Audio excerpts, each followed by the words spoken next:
dancers, let's take a look at putting our wonderful finger cymbals together with our body and moving the body and making it be on the beat too. I've had a lot of people say to me, you know, Misha, I can sit there and play,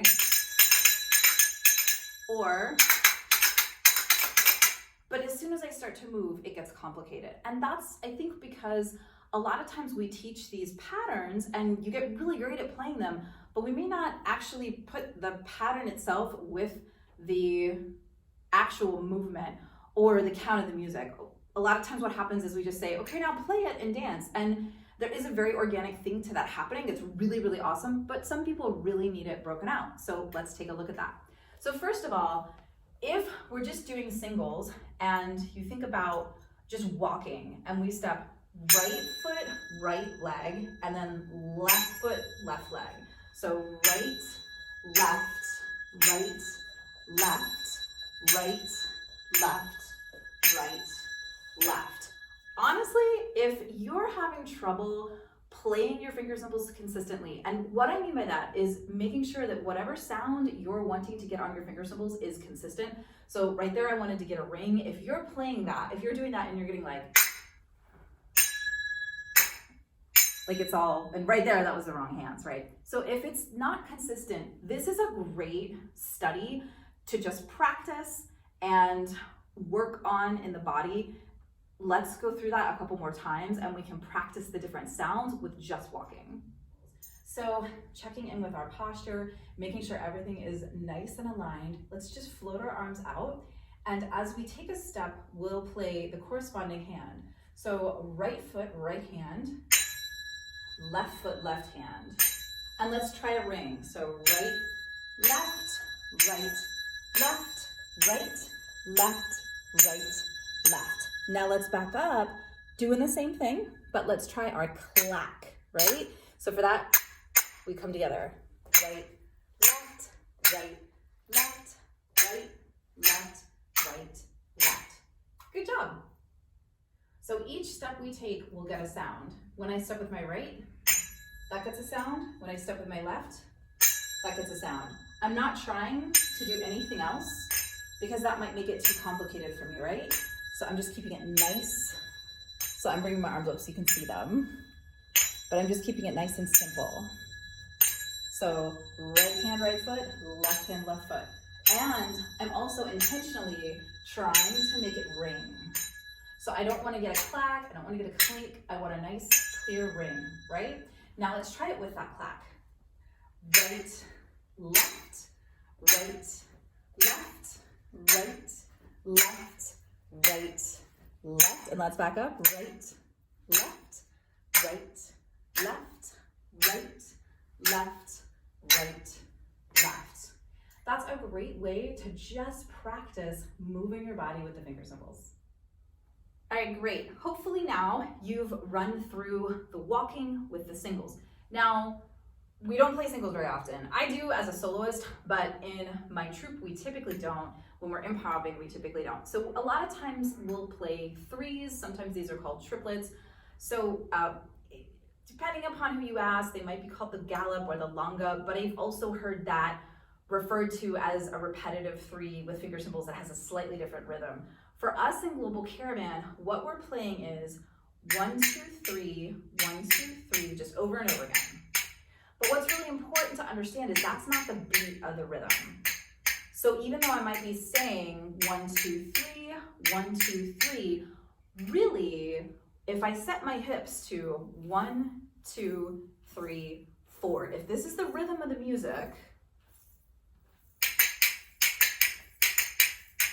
what's happening, right, is my finger cymbals are not playing, it's not that, it's 1, 2, 3, 1, 2, 3. So really, it's helpful if instead of saying 1, 2, 3, I think of right, left, right, right, left, right, right, left, right, right, left, right, or da, da, da, da, da, da, da, da, da, da, da, da. Whatever helps you so that you can separate this from this. Or if you like putting them together, that's fine too. But I find sometimes it can be hard for people to count. In my hips, this is just my regular hip sway, right? My hip swing, my gwazi movement.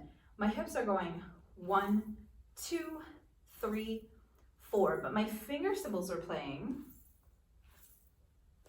And a 1, and a 2, and a 3, and a 4, and a 1, a 2, and a 3, and a 4. So what that means is your finger cymbals, you're not playing 1, 2, you're playing and a 1, and a 2, and a 3, and a 4. That's important because we want to sync this up with this and make it all, they can come together nicely. So a really good way to practice this is going back to our walking, right? So in your mind, go 1, 2, or say it with me, 3, 4. Now let's say it. And a 1, and a 2, and a 3, and a 4. Right, left, right foot, left, sorry, right, left, right, and my left foot, right, left, right with my right foot, right, left, right with my left foot. So if you can say what you're doing in your body, you can probably play it much easier. So walk through that a couple times with me. Let's practice saying it, and then we'll add the finger cymbals. And pro tip, while you're doing this, don't just like slog through it. Try to keep a nice, beautiful dancer's posture so that your mind and your body are really still in that dance place. So here we go. Right, left, right, right, left, right, right, left, right, right, left, right. You can also think of this as take a step, take a step, take a step, take a step, okay? Now let's add those finger cymbals. Let's get them going. Right, left, right, right, left, right, right, left, right, right, left, right. So we will step right, left, right, just like we did a minute ago, but now we're adding the finger cymbals. Again, we play right, left, right with our hands. And on that last finger cymbal strike on the right hand side, we put the left foot down. And again, good. Left foot. Right foot. Take a step. Take a step. Take a step. Take a step. Now, that was pretty much my secret weapon to learning the threes, that what we call in global caravan a triplet, even though musically it is not a triplet, we just call it that because it's repetitive threes. That was what really helped me to learn it, because I was so used to just kind of playing whatever. Trying to maintain that pattern over and over again can get tricky. We don't want to rush. We also want to maintain it nice and strong. Once you get a ring, a click, or a clack, nice and consistent with just walking, then try something different. So now let's try a clack. So remember, a clack is like little mouths. I always think of it as like Pac-Man. So just playing it, 1, 2, 3, or da, da, da, da, da, da, or take a step, whatever you want to say. Here we go. Right foot, left foot, right foot, left foot, right foot, left foot, right foot, oops, left foot, okay?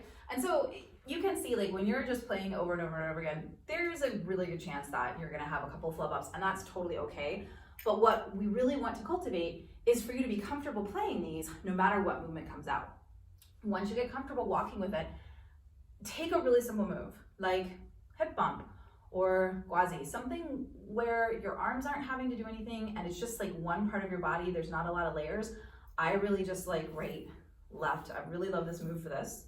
So think to yourself, okay? Imagine your feet, think da da da, da da da, da da da, da da da.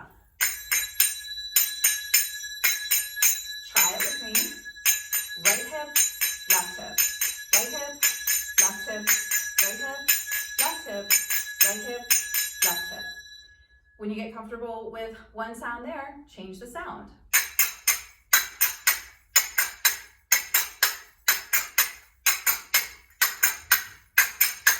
And you can do that for any movement. So let's say we change to our hip bump, right?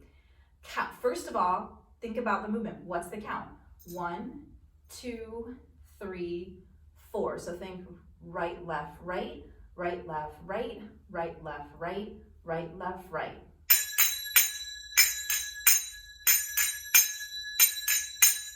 And a 1, and a 2, and a 3, and a 4.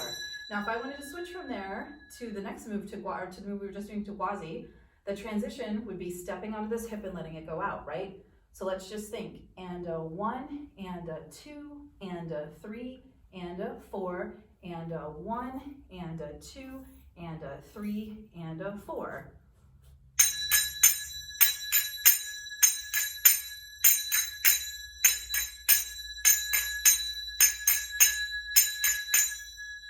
And yeah, I know we typically dance in 8 counts of 8, not really in counts of 4, but for our practice purposes today, we're making it a little bit easier so you can practice both moves. So when you're learning the finger cymbals, it's that simple. I do recommend, if you can, put some music on. I'm not using music today because I think it's easier for me to play and for you to hear me without it. But once you get comfortable playing and moving the body, add some music so you can feel the beat of the rhythm. You can make sure you're not rushing, right? You can make sure you're not going faster or that you're not speeding up than the music, and that you can really get used to playing it. And you will have those finger cymbals down in no time.